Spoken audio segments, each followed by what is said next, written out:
Good evening money persons, welcome to daily money show number 624. ముందుగా అందరికీ స్వాతంత్ర దినోత్సవ శుభాకాంక్షలు.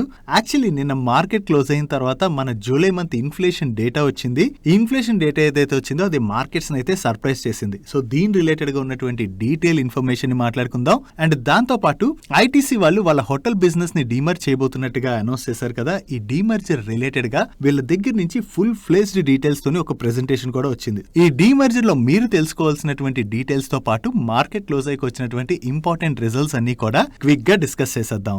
నెక్స్ట్, రీసెంట్ గా మన కంట్రీలోని టొమాటో ప్రైసెస్, రైస్ ప్రైస్ ఇవన్నీ కూడా బాగా పెరగడంతో ఫుడ్ ఇన్ఫ్లేషన్ బాగా పెరిగింది కదా. దీంతో ఈ జూలై మంత్ లోని మన సిపిఐ ఇన్ఫ్లేషన్ కూడా బాగా పెరిగింది. యాక్చువల్లీ నిన్న మన మార్కెట్ క్లోజ్ అయిన తర్వాత మన India CPI inflation data release అయింది. ఈ జూన్ మంత్ లోని 4.87% గా ఉన్నటువంటి మన సిపిఐ ఇన్ఫ్లేషన్ ఈ జూలైకి 7.44% కి పెరిగింది. యాక్చువల్లీ మార్కెట్ ఏం ఎస్టిమేట్ చేసిందంటే ఈ జూలైలోని మన సిపిఐ ఇన్ఫ్లేషన్ 6.5% కి పెరగచ్చని ఎస్టిమేట్ చేసింది. కానీ మార్కెట్ ఎస్టిమేట్ చేసిన దానికన్నా కూడా ఈ జూలైలో మన సిపిఐ ఇన్ఫ్లేషన్ బాగా పెరిగింది.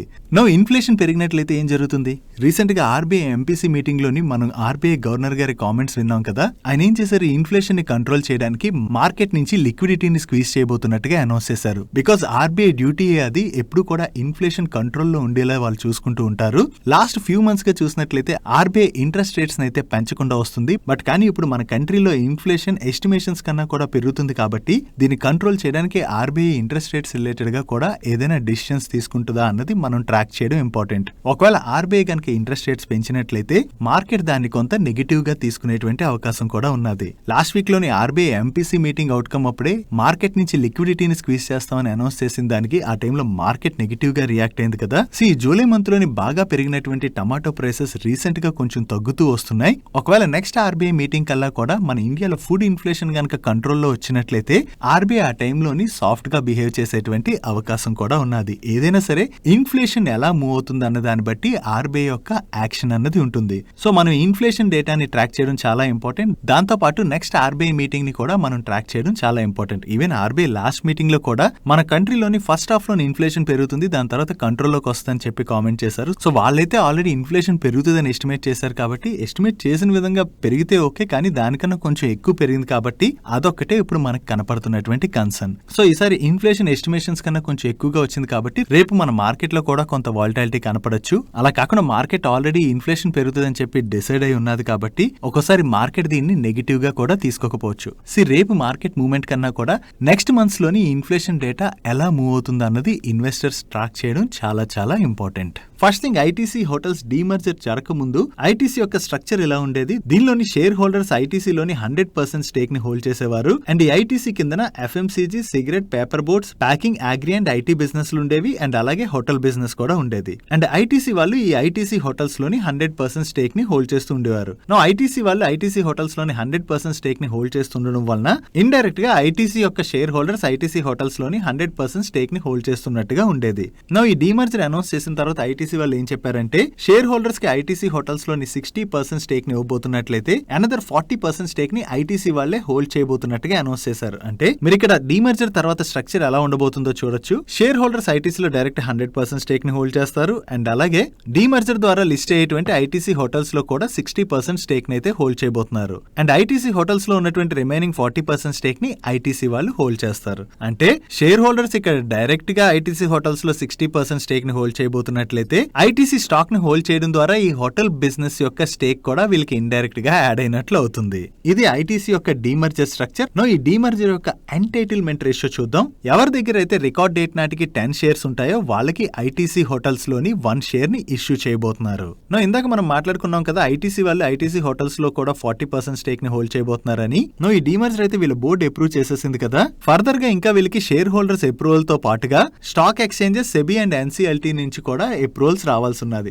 అప్రూవల్స్ అన్ని వచ్చి ఈ స్టాక్ లిస్ట్ అవడానికి అనదర్ 15 months టైం పట్టొచ్చు అని చెప్పి వీళ్ళు ఎక్స్పెక్ట్ చేస్తున్నారు. అండ్ వీళ్ళకి వేరియస్ అప్రూవల్స్ రావాలన్నాను కదా. అప్రూవల్స్ ఏ టైంలో వస్తాయని వీళ్ళు ఎక్స్పెక్ట్ చేస్తున్నారు అన్నది మీరు ఇక్కడ చూడొచ్చు. అప్రూవల్స్ అన్ని సక్సెస్ఫుల్ గా ఫినిష్ అయినట్లయితే ఈ ఐటీసీ హోటల్ స్టాక్ నవంబర్ 2024 లోని లిస్ట్ అయ్యేటువంటి అవకాశం ఉన్నదని చెప్పి వీళ్ళు షేర్ చేయడం జరిగింది. ఇది ఐటీసీ హోటల్స్ డీమర్జర్ రిలేటెడ్ గా షేర్ హోల్డర్స్ తెలుసుకోవాల్సినటువంటి ఇంపార్టెంట్ డీటెయిల్స్. ఐటీసీ రిజల్ట్స్ ఎలా ఉన్నాయి మనం ఇప్పుడు డిస్కస్ చేసుకుందాం. అండ్ ఈ ఐటీసీ రిజల్ట్స్ గురించి మనం డిస్కస్ చేసుకునే ముందు డైలీ మార్కెట్లో వచ్చేటువంటి ఇటువంటి ఇంపార్టెంట్ ఇన్ఫర్మేషన్ ని మొత్తం మీతో డీటెయిల్ గా షేర్ చేయడానికి మన మనీ పర్స్ టీమ్ ఏవైతే ఎఫర్ట్స్ పెడుతుందో ఆ ఎఫర్ట్స్ కనుక మీకు హెల్ప్ఫుల్ అవుతున్నట్లయితే వీడియోని మర్చిపోకుండా లైక్ చేయడానికి ప్రయత్నించండి.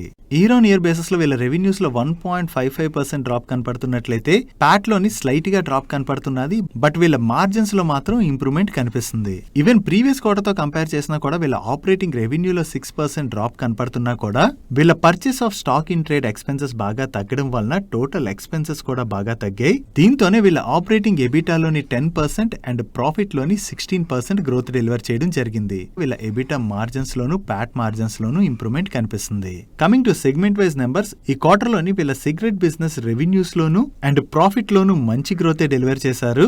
అండ్ ఎఫ్ఎంసీజీ అదర్స్ బిజినెస్ లో కూడా వీళ్ళ రెవెన్యూస్ లోను ప్రాఫిట్ లోను మనకి మంచి గ్రోత్ కనిపిస్తుంది.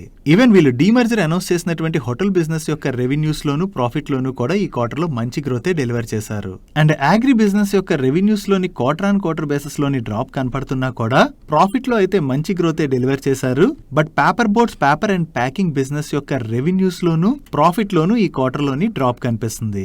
ఓవరాల్ గా చూసుకుంటే ఈ క్వార్టర్ లో ఐటీసీ వాళ్ళ రెవెన్యూస్ లో ఇయర్ ఆన్ ఇయర్ లో చూసిన క్వార్టర్ ఆన్ క్వార్టర్ లో చూసిన డ్రాప్ కనిపిస్తుంది. అండ్ ప్రాఫిట్ లోనైతే క్వార్టర్ ఆన్ క్వార్టర్ లో ఎక్స్పెన్సెస్ తగ్గడం వల్ల మనకి గ్రోత్ కనిపిస్తుంది. కానీ ఇయర్ ఆన్ ఇయర్ బేసిస్ లోని వీళ్ళ ప్రాఫిట్స్ అయితే ఆల్మోస్ట్ ఫ్లాట్ గా ఉన్నాయి. నెక్స్ట్ ఆటోమోటివ్ లైటింగ్ బిజినెస్ చేసేటువంటి ఫేమ్ ఇండస్ట్రీస్ వాళ్ళ నెంబర్స్ వచ్చాయి. వీళ్ళ నెంబర్స్ ఎలా ఉన్నాయి మనం ఇప్పుడు చూద్దాం. ఇయర్ ఆన్ ఇయర్ లోని వీళ్ళ ఆపరేటింగ్ రెవెన్యూలో 6.76% గ్రోత్ డెలివర్ చేసినట్లయితే ఎబిటాలోని 8% అండ్ ప్యాట్ లోని 21.94% గ్రోత్ డెలివర్ చేశారు. వీళ్ళ ఎబిటా మార్జిన్స్ లోను ప్యాట్ మార్జిన్స్ లోను ఇంప్రూవ్మెంట్ కనిపిస్తుంది. అండ్ ప్రీవియస్ క్వార్టర్ తో కంపేర్ చేసినట్లయితే వీళ్ళ ఆపరేటింగ్ రెవెన్యూలో 8.79% గ్రోత్ డెలివర్ చేసిన ఎబిటాలోని ఫ్లాట్ గ్రోత్ డెలివర్ చేయడం జరిగింది. బట్ ప్యాట్ లో మాత్రం 6.76% డ్రాప్ కనిపిస్తుంది. వీళ్ళ మార్జిన్స్ కూడా ఇంపాక్ట్ అయ్యాయి. ఓవరాల్ గా వీళ్ళ నెంబర్స్ లో ఇయర్ ఆన్ ఇయర్ బేసిస్ లో డీసెంట్ గ్రోత్ డెలివర్ చేసిన క్వార్టర్ ఆన్ క్వార్టర్ బేసిస్ లో వీళ్ళ నెంబర్స్ లోని కొంత వీక్నెస్ కనిపిస్తుంది.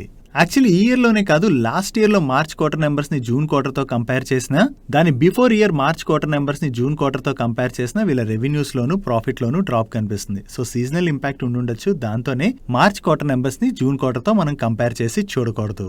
Next Aster DM health care వాళ్ళ నెంబర్స్ వచ్చాయి. ఇయర్ ఆన్ ఇయర్ బేసిస్ లో వీళ్ళ ఆపరేటింగ్ రెవెన్యూలో 21% గ్రోత్ డెలివర్ చేసినట్లయితే ఎబిటా ఎక్స్క్లూడింగ్ అదర్ ఇన్కమ్ లోని 33% గ్రోత్ డెలివర్ చేయడం జరిగింది. ఇక్కడ ఎక్స్క్లూడింగ్ అదర్ ఇన్కమ్ అని వీళ్ళు ఎందుకు ఇస్తున్నారంటే, మీరు ఇక్కడ చూడొచ్చు లాస్ట్ ఇయర్ సేమ్ క్వార్టర్ లోని వీళ్ళకి అదర్ ఇన్కమ్ రూపంలో 37 crores యాడ్ అయినట్లయితే ఈ క్వార్టర్ లోని 9 crores వచ్చాయి. ఈ అదర్ ఇన్కమ్ పెరగడానికి రీజన్ ఏంటంటే వీళ్ళు ప్రీవియస్ గా కంటింజెంట్ లయబిలిటీస్ ప్రొవిజన్ ఏదైతే తీసారో దాని యొక్క రివర్సల్ వచ్చి లాస్ట్ ఇయర్ సేమ్ క్వార్టర్ లో యాడ్ అవడం వల్లనే వీళ్ళ అదర్ ఇన్కమ్ బాగా పెరిగింది. దాంతోనే ఎక్స్క్లూడింగ్ అదర్ ఇన్కమ్ ఎబిటాని వీళ్ళు క్యాలిక్యులేట్ చేసి చూపిస్తున్నారు. అండ్ ప్యాట్ లోనైతే ఇయర్ ఆన్ ఇయర్ బేసిస్ లో 93% డ్రాప్ కనిపిస్తుంది. బట్ కానీ మనం ఇందాక మాట్లాడుకున్నాం కదా, లాస్ట్ ఇయర్ సేమ్ క్వార్టర్ లో వీళ్ళ అదర్ ఇన్కమ్ పెరిగింది. అండ్ దాంతో పాటు వీళ్ళకి లాస్ట్ ఇయర్ సేమ్ క్వార్టర్ లోని 3 crores డిఫర్డ్ ట్యాక్స్ రూపంలో వచ్చాయి. దాంతో వీళ్ళ ట్యాక్స్ ఎక్స్పెన్సెస్ కూడా బాగా తగ్గాయి. సో ఈ other income and tax expenses తగ్గడం వల్లనే లాస్ట్ ఇయర్ సేమ్ క్వార్టర్ లో వీళ్ళ ప్రాఫిట్ లోని ఎక్కువ గ్రోత్ కనిపిస్తుంది. సో వీటిని తీసేసి మనం అడ్జస్టెడ్ ప్యాట్ క్యాలిక్యులేట్ చేసినట్లయితే ఇయర్ ఆన్ ఇయర్ బేసిస్ లో వీళ్ళ ప్యాట్ లోని 87% గ్రోత్ డెలివర్ చేశారు. అండ్ ప్రీవియస్ క్వార్టర్ తో కంపేర్ చేస్తే వీళ్ళ ఆపరేటింగ్ రెవెన్యూలో స్లైట్ గా డ్రాప్ కనిపిస్తుంది. వీళ్ళు 182 crores ప్రాఫిట్ జనరేట్ చేసినట్లయితే ఈ క్వార్టర్ కి వీళ్ళ ప్రాఫిట్ 19.85 crores కి తగ్గింది. ఈవెన్ ప్రీవియస్ క్వార్టర్ తో కంపేర్ చేసిన ఈ క్వార్టర్ లో వీళ్ళ ట్యాక్స్ ఎక్స్పెన్సెస్ బాగా పెరిగాయి. యాక్చువల్లీ ఈ ఇయర్ లోనే కాదు, every year March quarter number ని జూన్ క్వార్టర్ తో కంపేర్ చేస్తే వీళ్ళ రెవెన్యూస్ లో డ్రాప్ కనపడుతున్నది. అండ్ అలాగే ప్రాఫిట్ లో కూడా సిగ్నిఫికెంట్ డ్రాప్ కనిపిస్తుంది. సో సీజనల్ ఇంపాక్ట్ ఏమైనా ఉండుండొచ్చు. దాంతోనే మార్చ్ క్వార్టర్ నెంబర్స్ ని జూన్ క్వార్టర్ తో కంపేర్ చేసి చూడకూడదు. And coming to operational metrics, last year same quarter తో కంపేర్ చేస్తే ఈ క్వార్టర్ లోని వీళ్ళ ఆక్యుపెన్సీలో ఇంప్రూవ్మెంట్ కనిపిస్తుంది. OP volumes and IP volumes లో కూడా గ్రోత్ కనిపిస్తుంది. And last year same quarter లోని వీళ్ళ ఆర్పాబ్ అంటే average revenue per occupied bed number 69,250 గా ఉన్నట్లయితే అది ఈ క్వార్టర్ కి 73,350 కి పెరిగింది, which is good. And Aster DM health care వాళ్ళ నెంబర్స్ ని వీళ్ళ గల్ఫ్ బిజినెస్ ఏదైతే ఉందో అదే ఎంతో కాలం నుంచి డ్రాగ్ చేస్తుంది. సో ఈ గల్ఫ్ బిజినెస్ అయితే వీళ్ళు సేల్ చేసి షేర్ హోల్డర్స్ యొక్క వాల్యూ అన్లాక్ చేయడానికి ప్రయత్నిస్తున్నారు. దీనిలో భాగంగా వీళ్ళు ఇన్వెస్ట్మెంట్ బ్యాంకర్ ని కూడా అపాయింట్ చేశారు. అండ్ అంతేకాకుండా పొటెన్షియల్ ఇన్వెస్టర్స్ దగ్గర నుంచి కూడా బిడ్స్ రిసీవ్ అయ్యాయని, అండ్ దీని కీ టర్మ్స్ రిలేటెడ్ గా అయితే వీళ్ళు వర్క్ చేస్తున్నామని, ఒకవేళ ఏదైనా కన్క్లూజన్ కి వచ్చినట్లయితే వీళ్ళు స్టాక్ ఎక్స్చేంజెస్ కి అయితే ఇన్ఫార్మ్ చేస్తామని చెప్పడం జరిగింది. నెక్స్ట్ జిఎంఆర్ ఎయిర్పోర్ట్స్ యొక్క నెంబర్స్ వచ్చి లాస్ట్ ఇయర్ సేమ్ క్వార్టర్ తో కంపేర్ చేస్తే వీళ్ళ రెవెన్యూస్ లోను ఎబిటాలోను మంచి గ్రోత్ డెలివర్ చేశారు. And last year same quarter లోని వీళ్ళు 115 crores లాస్ జనరేట్ చేసినట్లయితే ఈ క్వార్టర్ లోని 15.45 crores ప్రాఫిట్ జనరేట్ చేయడం జరిగింది. ఈవెన్ ప్రీవియస్ క్వార్టర్ తో కంపేర్ చేసిన వీళ్ళ ఆపరేటింగ్ రెవెన్యూలో 6.77% గ్రోత్ డెలివర్ చేసినట్లయితే ఎబిటాలో 195% గ్రోత్ డెలివర్ చేశారు. అండ్ ప్రీవియస్ క్వార్టర్ లోని వీళ్ళు 638 crores లాస్ జనరేట్ చేసినట్లయితే ఈ క్వార్టర్ లోని 15.45 crores ప్రాఫిట్ జనరేట్ చేయడం జరిగింది, which is good. Year on year లో చూసిన క్వార్టర్ ఆన్ క్వార్టర్ లో చూసిన వీళ్ళ నెంబర్స్ లో చాలా మంచి గ్రోత్ కనపడుతుంది కదా. ఒకసారి వీళ్ళ నెంబర్స్ లోకి వెళ్ళి డీటెయిల్ గా చూద్దాం. మీరు ఇక్కడ అబ్జర్వ్ చేయొచ్చు ఈ క్వార్టర్ లో వీళ్ళకి 76 crores ఎక్సెప్షనల్ ఐటమ్స్ రూపంలో వచ్చాయి. దీంతోనే ఈ క్వార్టర్ లోని వీళ్ళ ప్రాఫిట్ లో ఇంత జంప్ కనిపిస్తుంది. అదే ఈ ఎక్సెప్షనల్ ఐటమ్ తీసేసి profit before exceptional item and tax number ని కంపేర్ చేసి చూస్తే ఈ క్వార్టర్ లో కూడా వీళ్ళు లాసే పోస్ట్ చేశారు. కాకపోతే లాస్ట్ ఇయర్ సేమ్ క్వార్టర్ తో కంపేర్ చేసిన ప్రీవియస్ క్వార్టర్ తో కంపేర్ చేసిన ఈ క్వార్టర్ లో వీళ్ళ లాస్ తగ్గింది. నెక్స్ట్ కావేరీ సీడ్స్ యొక్క నెంబర్స్ వచ్చే ఇయర్ ఆన్ ఇయర్ బేసిస్ లో వీళ్ళ ఆపరేటింగ్ రెవెన్యూలో 7% గ్రోత్ డెలివర్ చేసినట్లయితే ఎబిటాలో 12% అండ్ ప్యాట్ లో కూడా 12% గ్రోత్ డెలివర్ చేశారు. ఈవెన్ ఈ క్వార్టర్ లో వీళ్ళ ఎబిటా మార్జిన్స్ లోను ప్యాట్ మార్జిన్స్ లోను ఇంప్రూవ్మెంట్ కనిపిస్తుంది. అండ్ ప్రీవియస్ క్వార్టర్ తో కంపేర్ చేస్తే వీళ్ళ ఆపరేటింగ్ రెవెన్యూలో 899% గ్రోత్ డెలివర్ చేశారు. అండ్ ప్రీవియస్ క్వార్టర్ లోని వీళ్ళు 15 crores లాస్ జనరేట్ చేసినట్లయితే ఈ క్వార్టర్ లోని 275 crores ప్రాఫిట్ జనరేట్ చేయడం జరిగింది. ఓవరాల్ గా చూసుకుంటే కావేరీ సీడ్స్ వాళ్ళు ఈ క్వార్టర్ లోని డీసెంట్ నెంబర్సే డెలివర్ చేశారు. నెక్స్ట్ గర్వారే టెక్నికల్ ఫైబర్స్ వాళ్ళ నెంబర్స్ వచ్చాయి. లాస్ట్ ఇయర్ సేమ్ క్వార్టర్ తో కంపేర్ చేస్తే వీళ్ళ ఆపరేటింగ్ రెవెన్యూలో 6.95% గ్రోత్ డెలివర్ చేసినట్లయితే ఎబిటాలోని 43% అండ్ ప్యాట్ లోని 52% గ్రోత్ డెలివర్ చేయడం జరిగింది. వీళ్ళ ఎబిటా మార్జిన్స్ లోను ప్యాట్ మార్జిన్స్ లోను ఇంప్రూవ్మెంట్ కనిపిస్తుంది. ఇక్కడ రెవెన్యూస్ లో డెలివర్ చేసినటువంటి గ్రోత్ కన్నా ప్రాఫిట్ లో ఎక్కువ గ్రోత్ కనిపిస్తుంది కదా. దానికి రీజన్ ఏంటో చెక్ చేద్దాం. లాస్ట్ ఇయర్ సేమ్ క్వార్టర్ తో కంపేర్ చేస్తే ఈ క్వార్టర్ లోని వీళ్ళ మెటీరియల్ కాస్ట్ బాగా తగ్గింది. అండ్ అలాగే ఈ క్వార్టర్ లో వీళ్ళకి నెగిటివ్ ఇన్వెంటరీ ఎక్స్పెన్సెస్ కూడా ఎక్కువగా పెరిగాయి. సో వీటి వల్ల ఈ క్వార్టర్ లోని వీళ్ళ టోటల్ ఎక్స్పెన్సెస్ అయితే పెద్దగా పెరగలేదు. దానివల్లే మనకి రెవెన్యూస్ లో డెలివర్ చేసినటువంటి గ్రోత్ కన్నా కూడా ప్రాఫిట్ లోని ఎక్కువ గ్రోత్ కనిపిస్తుంది. And quarter on quarter basis లోని వీళ్ళ రెవెన్యూస్ లో 12% డ్రాప్ కనపడుతున్నట్లయితే ఎబిటాలో 26.95% డ్రాప్ కనిపిస్తుంది. అండ్ ప్యాట్ లో 27.99% డ్రాప్ కనిపిస్తుంది. ఈవెన్ వీళ్ళ మార్జిన్స్ కూడా ఇంపాక్ట్ అయ్యాయి. So quarter and quarter basis లో వీళ్ళ నెంబర్స్ లో వీక్నెస్ కనిపిస్తుంది కదా. వీళ్ళపైన సీజనల్ ఇంపాక్ట్ ఏదైనా ఉందేమో చెక్ చేద్దాం.